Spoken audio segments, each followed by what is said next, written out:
Hey, it's me, your girl, Nycci Nellis, and welcome to Industry Night. I've been covering the food, wine, and hospitality scene for over 20 years via all the outlets. You know, online, thelistareyouonit.com, on the radio, Foodie and the Beast, WTOP, I'm in print, I'm on TV, social at NYCCINELLIS,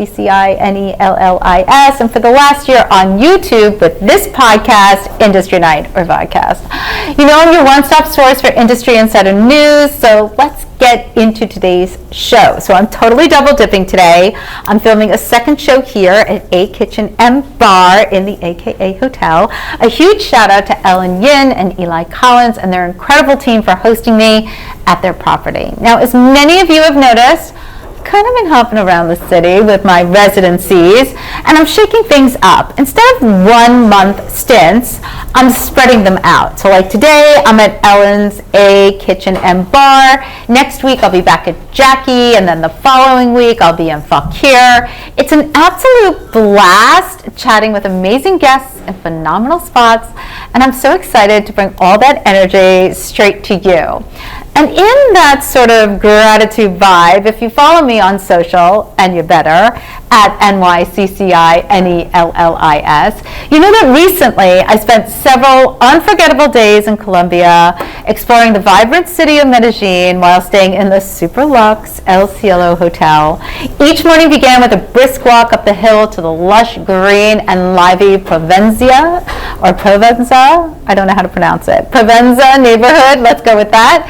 That walk was necessary for all the feasting and delicious adventures that awaited me. I learned about Colombian agriculture while strolling through a breathtaking chrysanthemum farm. I sipped and swirled and savored aromatic coffees through a variety of tastings, and I actually got to visit a coffee farm. I also had so many amazing meals thanks to my host and guest today, Chef Juan Manuel Barrientos, aka Juanma. He is truly a visionary. Now, this Colombian chef, entrepreneur, and peace leader has global recognition thanks to so many of his innovations. He's the founder of Elcielo Hospitality Group, which includes Michelin-starred restaurants. He has a restaurant in Medellín, in Bogotá, in Miami, here in DC, alongside a bevy of delicious establishments, including the Italian Sere and the gorgeous hotel in Medellín. But first, before I dig into Juan Ma, a quick chat with Ellen Yin and her general manager here, Diana Kendrick.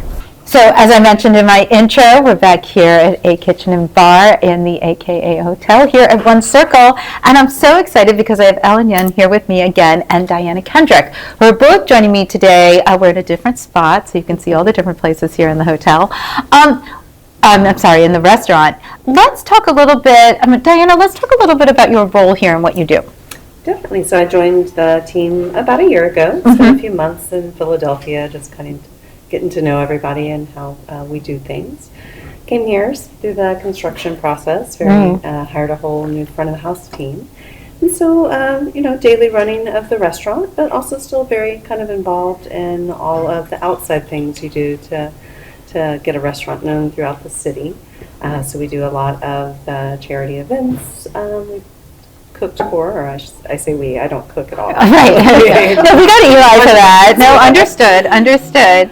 So. And when you were on last time, we were talking a little bit about the patio, which is really beautiful. Mm-hmm. And as we're moving into spring, you guys are really going to be activating the space in lots of ways. So what does that look like for you? Because one of the things we talked about is like, you're from Philadelphia, you're coming to DC, but you're not like, I'm from Philadelphia in DC. You're like, I'm now part of the neighborhood in DC. So how do you convey that? That's a great question. Well, first of all, how do we convey that? I think physically, it's that is a challenge because we're not exactly on a neighborhood residential street. Mm-hmm. We are located right north of Washington Circle, and It's a heavily traffic circle, believe it or not. Oh, it's a really heavily traffic Yeah, circle. you have to stop at the traffic light to actually cross the street. I did notice that, a major difference. You know who is from New York or Philadelphia because we all jaywalk. Right. And everybody in DC is very orderly and follows the. Oh, they're all looking at their phones. It's different. They're all like, oh. I think that trying to be part of the neighborhood means trying to be at these community events that Diana was just mentioning, trying to make sure that our entryway is visible, which, that has been a major challenge because people get confused. Okay, I do want to mention this.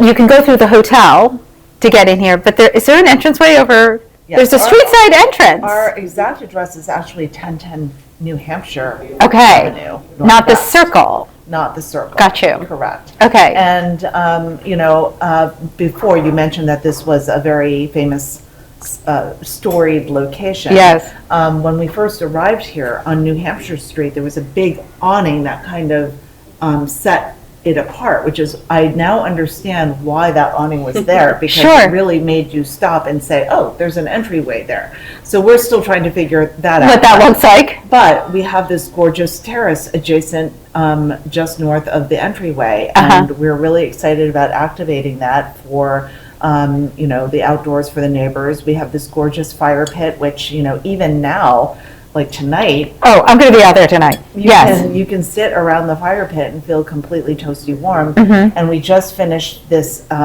This is because we're filming this a little bit Yes. earlier than the actual date, but we're just finishing up our activation après-ski, where we had these gorgeous fur throws on our sofas. We had hot chocolate. We had Liège Belgian waffles. Yum. We had duck cassoulet. And we're just trying to dig deep into what it feels like to have a patio. Right. Because that's a luxury that we've actually never had before. No, Philadelphia, it's really interesting, right? That's not a part of the culture because the buildings are so old and it's built differently. The streets are tiny. Yeah. I don't know how anybody gets around in Philadelphia. It's amazing to me. So you are going to sort of dip your toes into the cherry blossom Oh yeah, we're super season. excited Like the because- kickoff was actually today. There was a huge presentation today by the mayor's office, and everybody does get a little cherry blossom excited here because it is beautiful. How do you guys plan on engaging? Well, first of all, we're very excited because not only is it our first cherry blossom season, but it means that spring is officially arrived. Which I'm so ready for. Bring it, bring it, bring it, bring it. So one of the first things that we're doing is we'll have available a prefix menu. Do you want to? Ooh, tell us about that, Diana. Well, we're doing the cherry blossom menu. It can be done prefixed or a la carte, and Chef Eli has put together 2 appetizers, 2 desserts. We're doing desserts 2 appetizers and 2 entrees, and then some desserts that we're currently doing. Fun.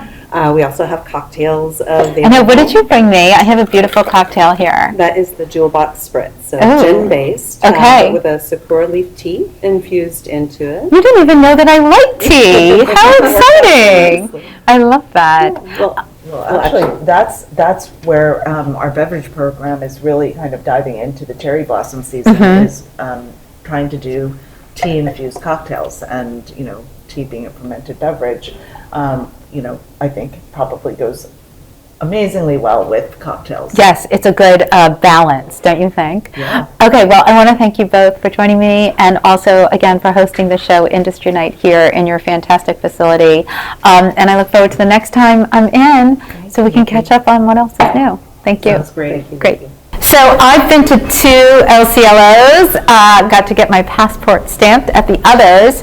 While in Medellín, my group and I were able to sit with Chef Mon Ma, first over dessert at lunch, then coffee, then drinks, then on to dinner. We were together for a very long time. I actually had to leave because I had a meeting, but whatever. We spent a lot of time with him, and we really got to learn about his incredible journey and the family who really supported his dreams. He's got a Michelin star, he's got a best-selling book, The Recipe for Success, and he is always giving back to his community. So welcome, Chef Juan Ma. To have you here in my country, since I joined you in your country recently. While we were at that lunch that day, I couldn't sit with you all as you were able to share some of your rich history. I mean, that lunch was a long lunch. You came over at the end of lunch, and I had to go upstairs. But then when I came back down like 2 hours later, you guys had moved from dessert to coffee to wine to cocktails, and then like we were getting ready for dinner. Yes. And you spent a lot of time with us. But you really got to share your history with us and your family's involvement and all the things that you did. So can we start with, when did you really, growing up in Colombia, when you grew up in Colombia, can we talk about sort of what the sort of temperature of the country was when you were younger and when cooking sort of took your mind? So, so I grew up in Colombia. I'm 41. I grew up almost You look so young. Thank you. So I lived all my life. So from some periods I lived outside the country. In the late 80s, we lived exiled in London for the violence. And then around mid 90s, we lived in Houston because my father wants us to learn English. And then when I graduated from school, I lived in Argentina, I lived in Spain, I have lived here in Miami, in Washington. But most of my life has been in Medellín. We are like a middle class family, educated. My father is a former attorney, now is like he has an entrepreneur.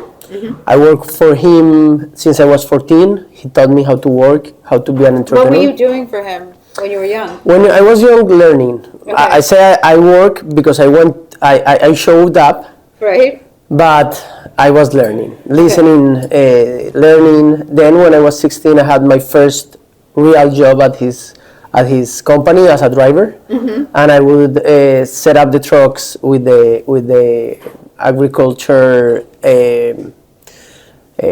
items for distribution, and I started studying engineering. I like a lot numbers, but I didn't like the career. So and I wanted to work more for him because I started to earn money and I fall in love with working. Like I'm very passionate about work.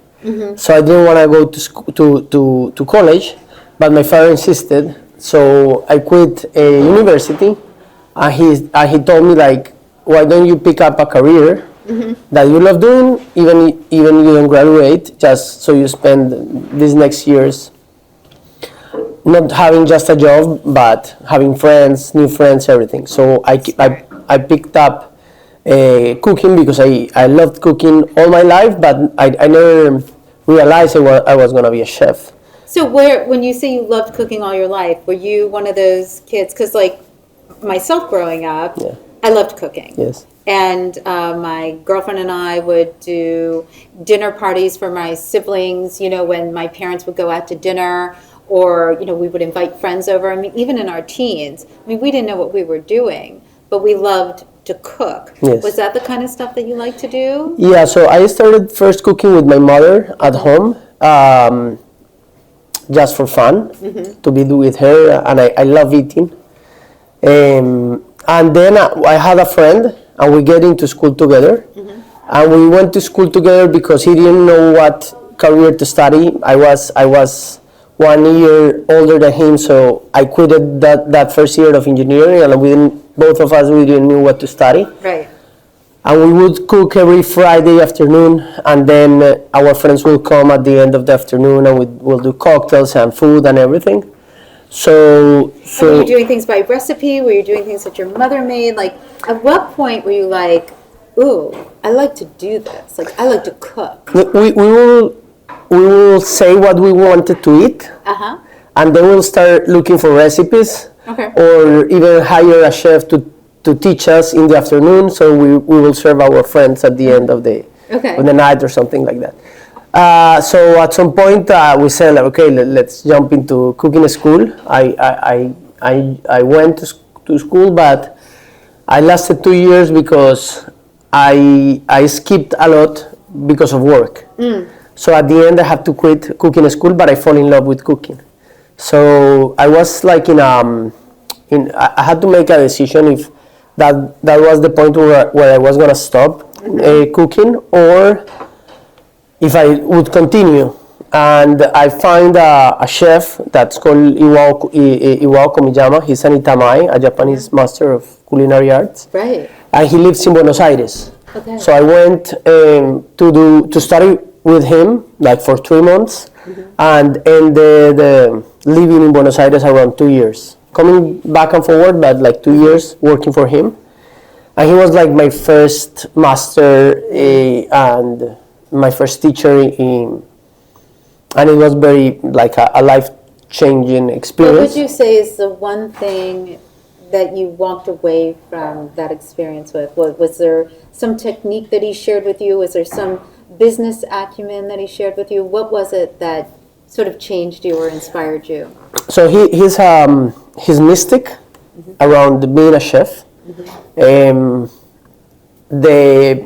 The things that you have to do before cooking, nobody think about them, but you have to know how to pick ingredients, to do groceries, the hygiene, the humbleness, many things that when you cook for a Japanese chef, you have to behave and to learn before you even cut a piece of fish. Sure. So I learned that, and that was kind of life-changing, because before that I thought that you just arrive to a kitchen and cook. So that mystic was very important for me, that discipline. Then I finished that period. I came back to Colombia, and I find an stage in Arsac in San Sebastian. And that was another big moment of my career, because was the first time I get into a Michelin-starred restaurant and understand how that ecosystem works. So for people who really don't know, I mean, I've had a lot of Michelin-starred chefs, James Beard Award-winning chefs. I mean, Ellen Yin is a huge James Beard Award winner. What does that ecosystem look like? Like, what was the aha moment when you worked in San Sebastian that you were like, oh, this is a totally different level? A restaurant like that is like a living machine, very big. Like an ecosystem, but it works like a Swiss watch. Right. So when you get in at 9 a.m. and everything starts to start, half hour later at 10 a.m. you pass from having a coffee and taking out some ingredients into a living ecosystem of more than 100 people. Everybody has their job. Yes, and everyone knows how to do it with excellence. Nobody is pushing another one to do it, because if somebody needs to push you, they will kick you out. You need to deliver without being asked to deliver. Sure. So that was like a big that was a big bucket of ice, because you have to learn it really fast, really good, in very little time. Sure. To get into that ecosystem, or you're out. So now that you have this inspiration, and you're staging and you're working in different restaurants, at what point do you go back to Medellín and say, I want my own place? So when I arrived to Medellín, back of that experience, I was like 22, 23. Okay. And I wanted to open a restaurant. A Michelin-starred restaurant, or just a restaurant? We never seek the stars. It was a dream and an illusion, but not a goal. Okay. Because I think our goal is to we say it in Spanish, robarle una sonrisa al cliente, is to steal a smile from our clients every night. Because the stars, I'm very grateful and to have them. But at the end, every night, every client is what makes them real. So I think every smile of a client is like a drop that will fill the glass.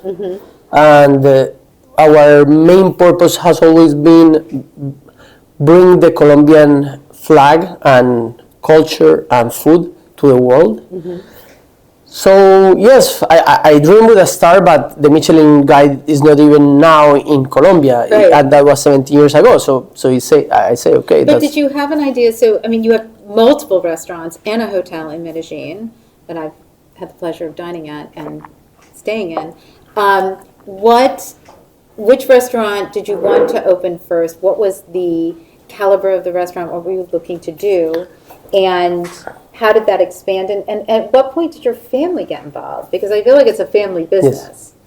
So I came back from Europe, and so I came back from Arsac. I stayed like 1 year developing the idea of Elcielo, but I was working with my father, nothing in cooking. So I stayed like 1 year without cooking, different than my home. Right. And in the weekends, I will do like a tasting menu for my father's friend, and they will pay me just for fun. Sure. 1 year later, I had a girlfriend at that time that was doing an internship in a hospital in Bilbao in Spain, and she told me like, listen, I'm finishing my internship. Why don't you come and I'll stay the summer and we'll have vacations on the summer? And I say okay. So I went. That sounds pretty good. Yeah, it was very fun. And when I went, we had the most amazing summer. And we went to a lot of Michelin-starred restaurants. Okay. And when I came back and see my bank account, I spent half of the down payment of my apartment Okay. in Europe eating in Michelin-starred restaurants. So I had at that time left $7,500. Okay. And I couldn't do anything of a down payment with that. So I stayed like that, and 2 days later, after I arrived from Europe, somebody calls me and said, listen, this is you have to see this second generation restaurant, you cook very well, you should open a restaurant. So I went, and I said like, fuck it, I'm gonna spend this 7,000, and then I'll save for my down payment of my apartment, my apartment. So I signed the lease, I start spending, and I get out of money, and my father lends me another $8,000. But what was the concept of this Elcielo. restaurant? It's Elcielo. Elcielo. Okay. So we finished the restaurant, and we didn't have money to finish the kitchen. Okay. So I bought like a hot dog cart. I put it inside. I took out the tent and the wheels and put it inside. No hood. And I started cooking with some gadgets and utensils that I had in my house of modern techniques, like a sous vide, roto operator, and I had a hot dog cart and this avant-garde Right. gadgets in my kitchen. I didn't have money for a stainless steel plating table, so I had to put a wood table that I had. And it was very bizarre that scene, having those two. But you knew you wanted to do molecular gastronomy, right? It was tasting menus more in Colombian cuisine, more than Okay. more modern. I don't like. Well, that's what it was called back then. Yeah. When you started. Yes. When you were in Spain Yes. staging at that time, it was called Molecular gastronomy, yeah. No, I know it has evolved. Yes. But in its infancy, that's Yes. what it was called. So we did that, and we opened. And I remember that I started cooking and receiving those friends that were coming to my house at the restaurant, but the restaurant wasn't finished. We still have cement bolts in the corners, no garden, anything. And they started coming. And before we finished the restaurant, we had more than 600 people like in 30 days. Wow.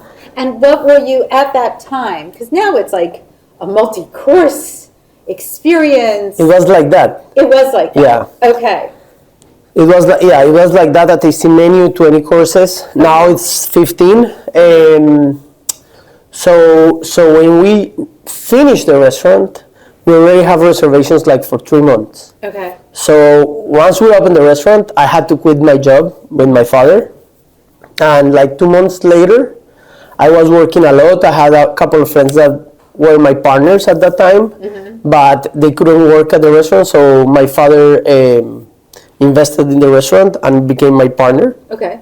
And that's the time where my parents became my partners.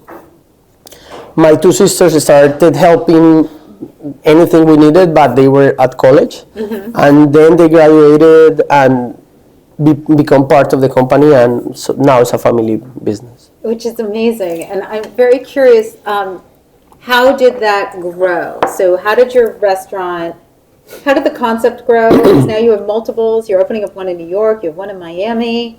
The one here in DC, obviously. How did the Elcielo concept grow, become a hotel in Medellín? And then I want to talk about the other concepts that you're doing, and how they all celebrate sort of the culture and foods of Colombia. Yeah, so we opened in 2007 Medellin. Then I opened a small Mediterranean restaurant. My father loves Mediterranean cuisine, so he was pushing me like, I want a Mediterranean restaurant. Right. So I done research about recipes, and we'll put another restaurant. So we opened it, and then the opportunity to open in Bogotá came at 2011, but we didn't have enough money to open it. Okay. So we had to sell the Mediterranean restaurant and use that money to open in Bogotá. Right.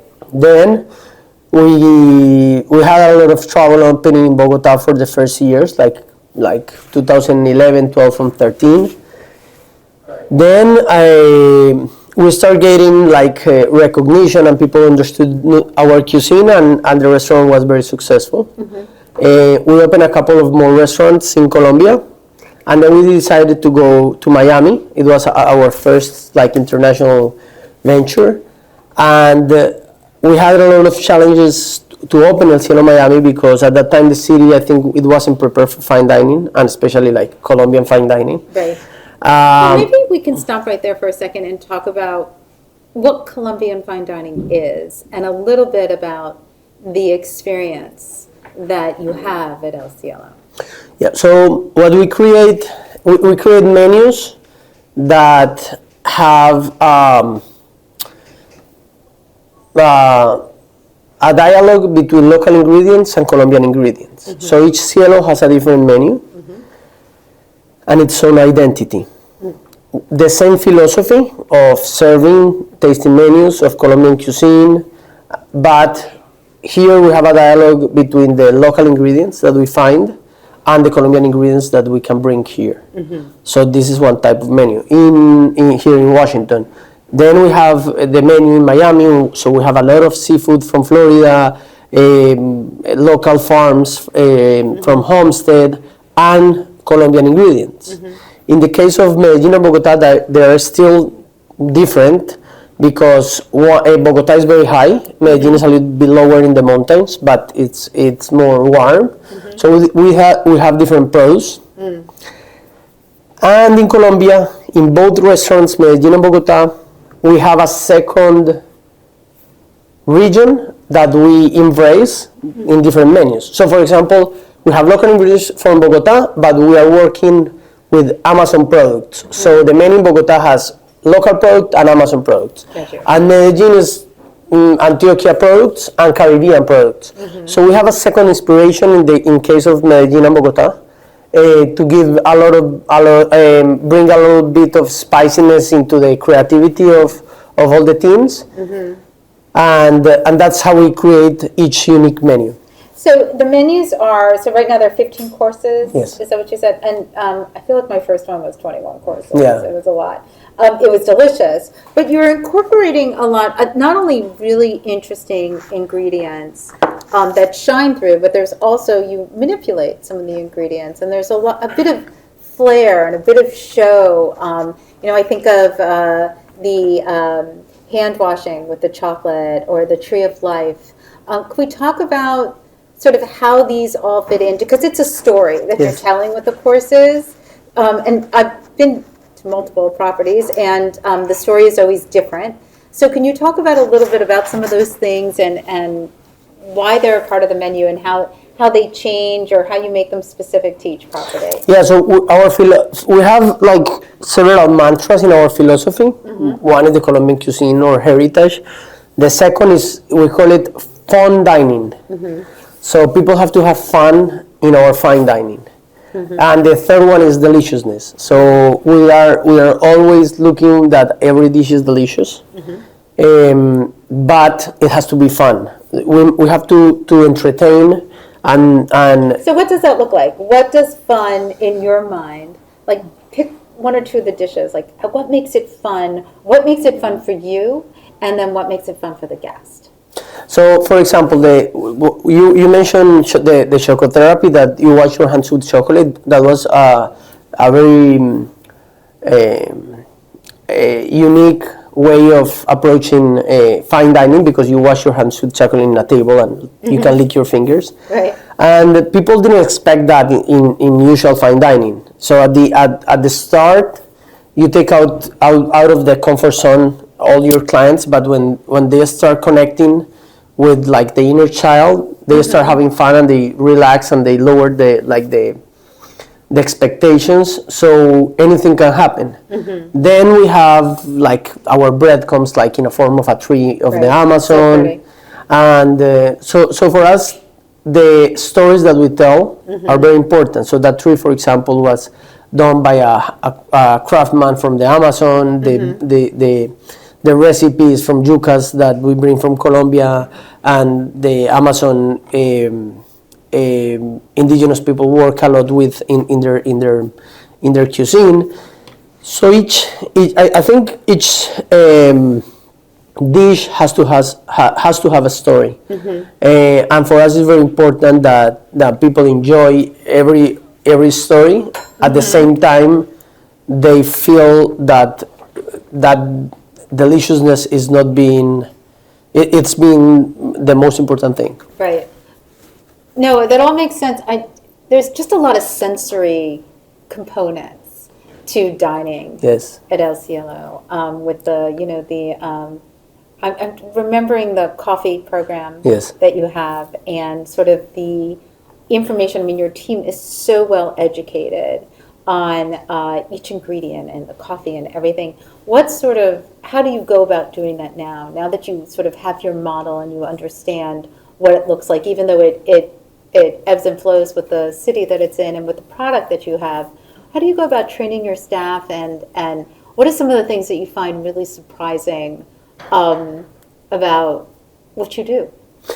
So always, like, the human resources are very challenging, because you have the human component of what every human being that is working is feeling every day, and training them in your philosophy and the way they so for us, training our staff is very important. The most important thing for us is that they understand our purpose and why we do it, because at the end, if you have those mantras, you can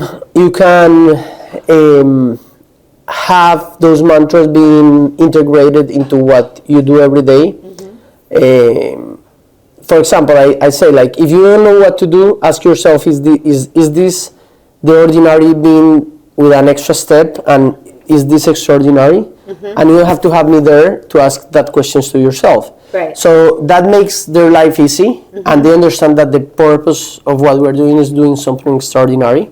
So everything starts from there, from the purpose and the philosophy, and then training them gets easier, because once people get into that purpose and that philosophy, they have the energy to learn whatever you want to teach them, because they want to be there and be part of that superior purpose. No, I love that.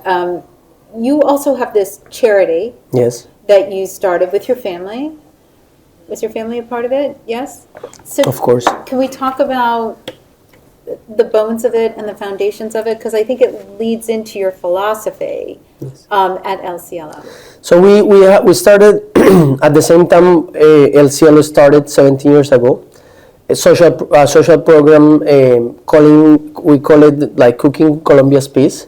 What we do is we give second opportunities to people that were part of the conflict in Colombia. So we train in cooking and nonviolence, former guerrillas, former paramilitaries, victims, indigenous, and wounded soldiers and police officers that were mutilated or were like had any injuries during the war. So we train them in cooking. When you started, I just want to ask, when you started, people in the United States may not have a really well-versed history of the conflict Yes. in Colombia. So at what point was the conflict over, would you say, or abating? The conflict started like 60 years ago. It's a really long and complex conflict. As are most. It has drug dealers, guerrillas, paramilitaries, a lot of corruption, the army and the police, the victims, the people that get lose their territories. So it's a very complex conflict. That conflict made a lot of people go to the cities because they were safe. So the country was the countryside was at war and the cities were a little bit more safe. Okay. So we started in 2007 the project. Around 2016 there was a peace process signed with one of the before with the paramilitaries and in 2016 with one of the guerrillas, but we still have some guerrillas now in the country. Okay. But at that time, between 2002 and 2022, we had a period in where we were going in a in a pacification process of the country. Okay. And that was at the same time we received all these different Colombians that were part of that conflict. And How did you, what was, I see what you guys wanted to do, but how did you develop it? How did you develop the program and where is it now? What's the program like now? So first we started with the police and the militaries, the soldiers, then the victims, and then former paramilitaries, and they all could work together in the same kitchen. Okay. Then when we started, you were teaching them kitchen skills? yes. Okay. We had 5 programs.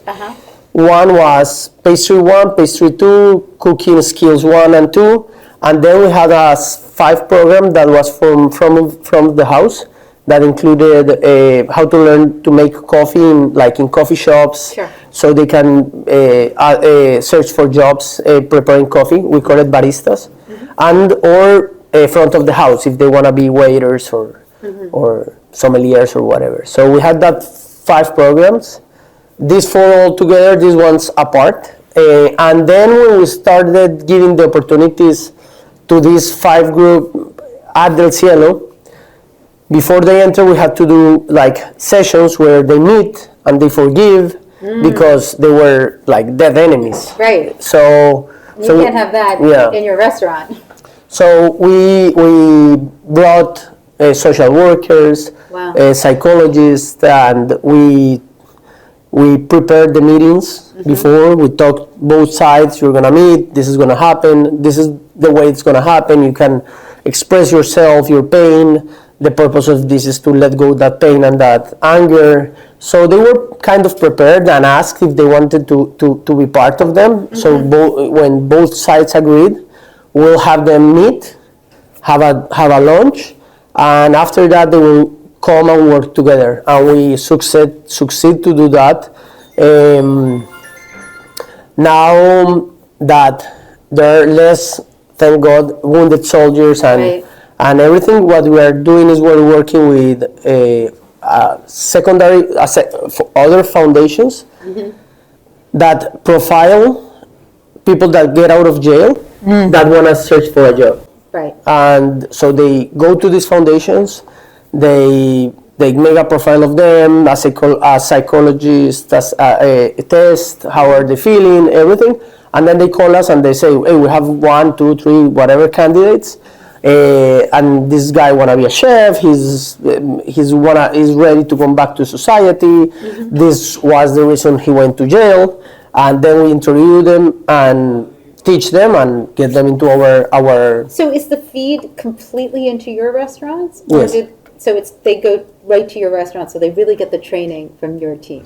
Yeah, we first train them outside, basic cooking skills. Sure. And then they go to the last phase is employment. Wow. Wow. So they come for a job to get back to society. It's amazing. Yeah. It's such an incredible program. Thank you. And it must feel pretty rewarding that you're able to do it and do it with your family. So now you have this space in DC. Yes. You're opening up in New York. I want to. You want I'm to. very close to. You're close to. Do you have a space? We're looking at a space. I think we're very close. It's not official yet, Okay. but yes, we're You're trying. in the last mile. Yes. Okay. And some of the other restaurants that I went to of yours in Medellín, in particular, one of my favorite really was the vegan restaurant. Kaimi, yes. Yes, it's it's a beautiful space. It's not what you expect. So can you tell me a little bit about that concept, how you came up with it? Because it doesn't employ any of the visual innovative tricks of the trade that you use, but it does employ a lot of trompe l'oeil. Like you look at a lot of things, you think it's one thing, but it's something else. Do you know what I mean? Like it's a really incredible use of product to create really delicious food. Yeah. So Kaimi is like a neighborhood restaurant, plant-based. I call it neighborhood restaurants because you can go 2-3 times a week there if you wanna eat plant-based. It's comfort food. My sister and one of my sisters and my mother are vegan. Okay. So they run the philosophy and everything. I help them with the recipes and to train the chefs. But it's their philosophy is theirs, not mine. Okay. And what we wanted to do with Kaimi was we have one menu, but we see 2 types of items. So one is like plant-based food, really good, inspiring the ingredients, it's themselves.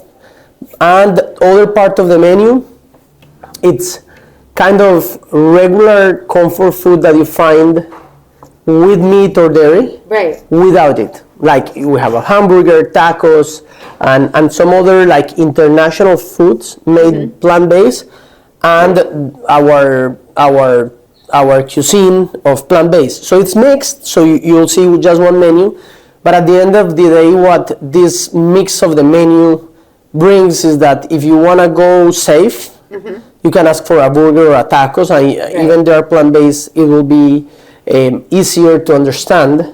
But if you want to jump into more, be more risky in the exploration of flavors, Right. we have that too. So and I like it a lot. Oh, I'm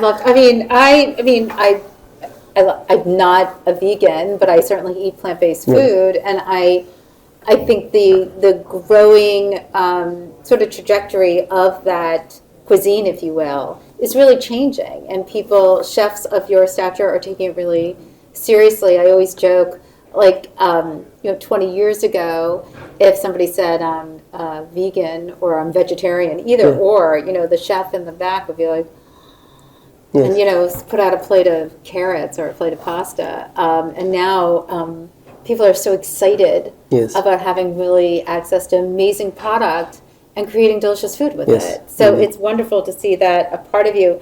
Let's talk about, you've had these concepts now for quite some time.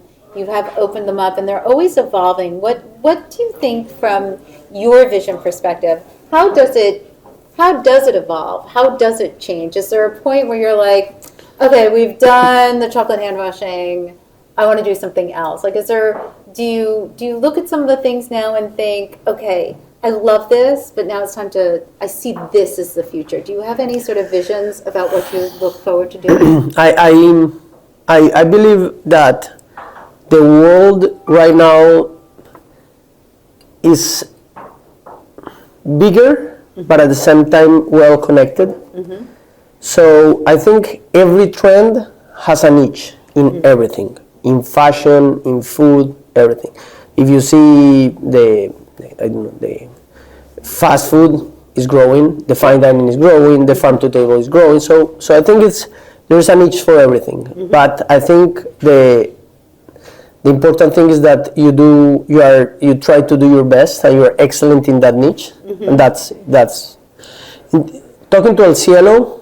Our philosophy is the same for 17 years. Is bringing our Colombian heritage to the world, but with local ingredients. So every time we find a new ingredient, or even, for example, not even local. For example, we have a really beautiful bison from Colorado. It's that great American. I've had it. It's delicious. So now we have lamb from California, but it's like, for us even it's very far away. Showcasing that great American food, well sourced, organic, it's part of that philosophy. So when we are serving this lamb, we're very proud to serve it with a mix of Colombian ingredients. So we haven't cooked all the ingredients in the world. Right. So our innovation and our evolution is bringing us just new ingredients that a chef could have worked 5 years ago. We're working now, and another chef is going to discover them in 5 years. Right. And who cares, because banana is banana and it tastes beautiful when it's a great banana, and not any flavor is out of trend, never. Okay, that makes sense. So I think for us, traveling is the most inspiring thing. I have when like almost everywhere in the world there are deep fried recipes. Last year I went to Japan and I find a tonkatsu. Okay. And I was in love with tonkatsu, in love. Like I said, this is the best deep fried recipe I ever tried. So I learned, and then I came back, and we have something 95% alike called chuleta bayuna, which is fried in breadcrumbs. But the technique of the tonkatsu, I think it was more detail-oriented, the technique. So we came back and we did this chuleta bayuna with the tonkatsu technique. Sure. And then we have a really beautiful Colombian fried pork, but inspiring the technique that we find at the other side of the world. So that's the things that happen when we travel, and we love to do that. And I think that is what make our cuisine be alive and changing every day. I will say the pork in Medellín was some of the best pork I've ever had in my entire. It's like an entirely different animal than what is here. It's just unbelievable. I want to thank you so much for your time. Thank you for joining me. Looking forward to seeing what you do next. Thank you very much. Thank you. Very nice to be here. Yeah, it's always good to have you. Thanks.